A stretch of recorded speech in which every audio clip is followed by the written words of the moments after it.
मुक़द्दस तालाब की मशरक़ी सिम्त जो आप मेरे पीछे स्ट्रक्चर देख रहे हैं, वो बुनियादी तौर पे एक बारादरी है जिसको कि अभी मुकम्मल किया जा रहा है या रिस्टोर किया जा रहा है।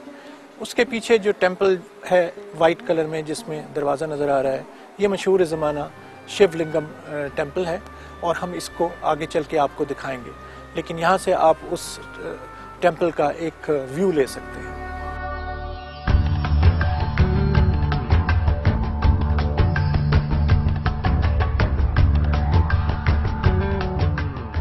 मैं शिवलिंगम टेंपल में दाखिल हो रहा हूँ। इसकी सिग्निफिकेंस कुछ इस हवाले से भी है कि इसका जिक्र महाभारत में है। न सिर्फ इस टेंपल का जिक्र है बल्कि जो मुक़द्दस तालाब है यहाँ पे उसका जिक्र भी महाभारत में है।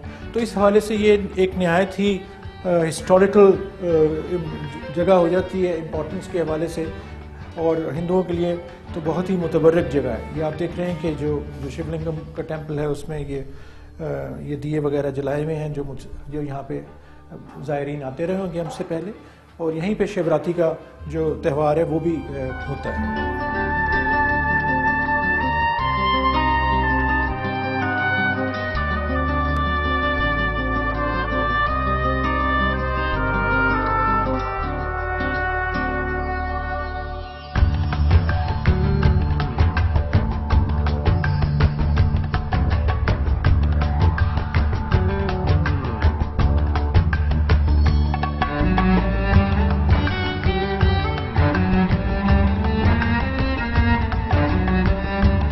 शिवलिंगम टेंपल के साथ जो 5 एसोसिएटेड टेंपल्स होते हैं वो आप मेरे पीछे देख रहे हैं। वो छोटे छोटे टेंपल्स यहाँ पे मौजूद हैं। इससे पीछे अगर अब हम देखें तो रामचंद्र टेंपल है जो कि सुर्ख पत्थर में बना हुआ है।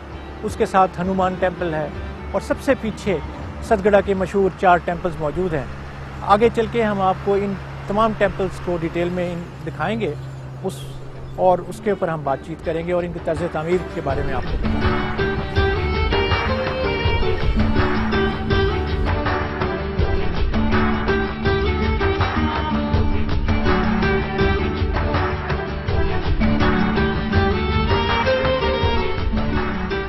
आप जो मंज़र देख रहे हैं इस पे आपको अंदाज़ा होता होगा कि ये कितनी हसीन और ख़ूबसूरत जगह है।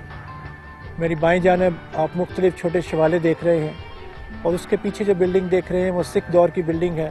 इसी तरह से आप मेरे दाएं जानिब अगर हम चलते चाहें तो आप देख रहे हैं कि मुख्तलिफ बिल्डिंग्स को रिस्टोर किया गया है। इसी तरह से हम दाएं जानिब अगर जायज़ा लें तो फिर जो कटास के मुख्तलिफ मंदिर जो हैं जिसमें सतगड़ा के टेंपल और बाकी टेंपल्स मौजूद हैं। इसके अलावा ये भी मैं आपको बताता चलूँ कि इसको कोशिश हो रही है कि वर्ल्ड कल्चरल हेरिटेज साइट का स्टेटस मिल जाए और हुकूमत पाकिस्तान इस हवाले से काफ़ी कोशिश कर रही है। नाजरीन, कटास राज में हरी सिंह नलवा की हवेली मौजूद है। ये हवेली सिख दौर में तामीर की गई और हरी सिंह नलवा सिख दौर का एक नहायत अहम वज़ीर था। मैं इसकी मेन एंट्रेंस की तरफ आपको ले चल रहा हूँ। ये एंट्रेंस जो है लेटली रिस्टोर की गई है और जैसे कि आप देख रहे हैं कि नया और पुराना काम जो है वो बिल्कुल वाज़े है। दरवाजे भी बिल्कुल रिसेंटली लगाए गए हैं। हम इसका अगर साख्त का जायज़ा लें तो ये बिल्कुल कॉर्नर शैफ्ट्स फ्लूटेड किस्म की यहाँ पे इस्तेमाल हुई हैं। आप देख रहे हैं कि जो नया लाइम प्लास्टर है वो बिल्कुल क्लियरली विजिबल है। उसके साथ साथ इन्होंने नए पत्थर जो इस्तेमाल किया, तो ये इस बिल्डिंग को देखने से ये अंदाज़ा हो जाता है कि नई रेस्टोरेशन कौन सी की गई है और पुरानी कौन सी है।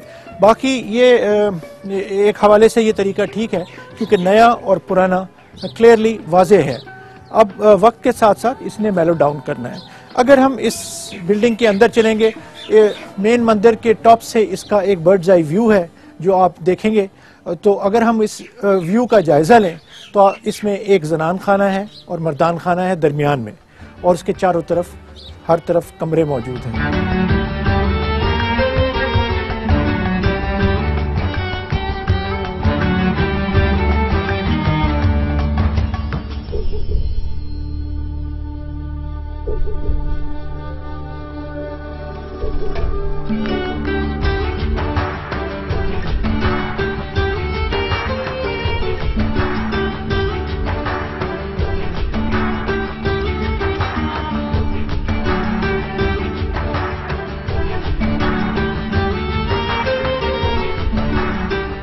नाज़रीन, मेरे पीछे आप हनुमान मंदिर देख रहे हैं। इस बिल्डिंग को भी पिछले कुछ सालों में रिस्टोर किया गया है और ये काफ़ी बुरी हालत में थी, रुइंस की हालत में थी।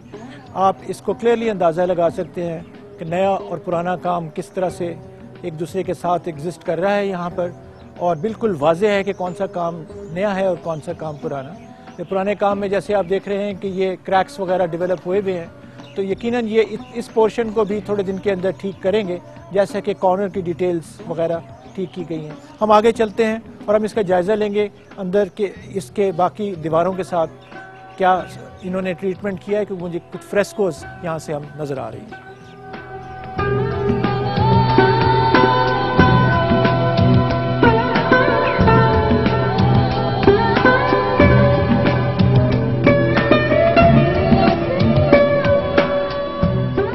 कुछ साल पहले मैं कटास राज में आया था। उस वक्त ये तमाम इमारत जिसको कि हम हनुमान मंदिर कहते हैं, ये बिल्कुल ही डाइलैपिडेटेड हालत में थी।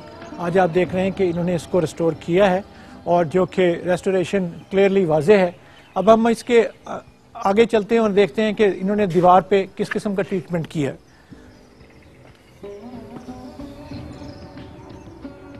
ये कुछ फ्रेस्कोस अवेलेबल हैं जो कि दीवार पे बनाए गए हैं। मेरे अंदाजे के मुताबिक ये फ्रेस्कोस किसी शक्ल में यहाँ पे पहले से एग्जिस्ट करते होंगे, जिनको कि बैन उसी डिज़ाइन के मुताबिक दोबारा बनाया गया है। और इसके दूसरी तरफ अभी दीवार जो है वो अपनी ओरिजिनल हालत में मौजूद है। गो कि यहाँ पे छत मौजूद नहीं है, अभी छत इंट्रोड्यूस नहीं की गई है, जिसकी ज़रूरत भी नहीं है, क्योंकि जो ये दीवारें हैं जिनमें क्रैक्स वगैरह हैं, सिर्फ इनको मेरा ख्याल है कि स्टिच कर दिया जाए और रेस्टोरेशन के हवाले से बाकी इस तरह की रेस्टोरेशन मुनासिब है। क्योंकि ऊपर की लेयर जिसको हम कहते हैं सैक्रिफिशियल लेयर्स, वो सैक्रिफिशियल लेयर्स इन्होंने डाल के इसको एक इसकी मुकम्मल शक्ल आपको दिखाई है।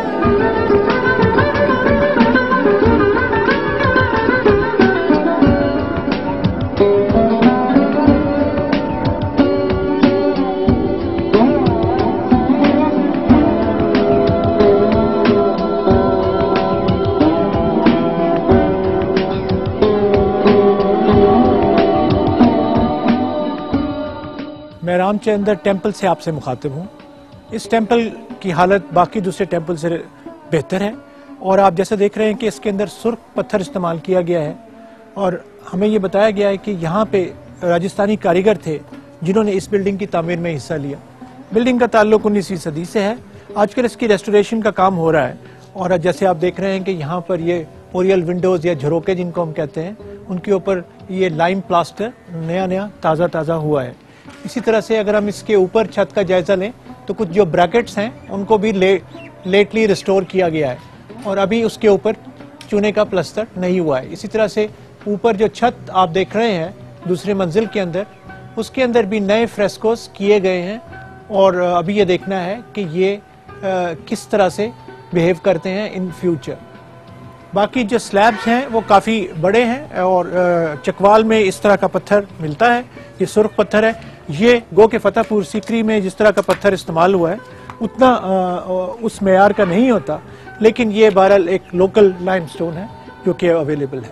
बाकी डिटेल्स में अगर हम इसके मेन दरवाजे का जायज़ा लें तो वही मल्टी फॉइल आर्चेस हैं और उसमें देख रहे हैं कि आप रिलीफ के अंदर उसकी स्पेंड्रल के अंदर वो एक खमसा जिसे हम डिटेल कहते हैं वो बनाई गई है दोनों तरफ।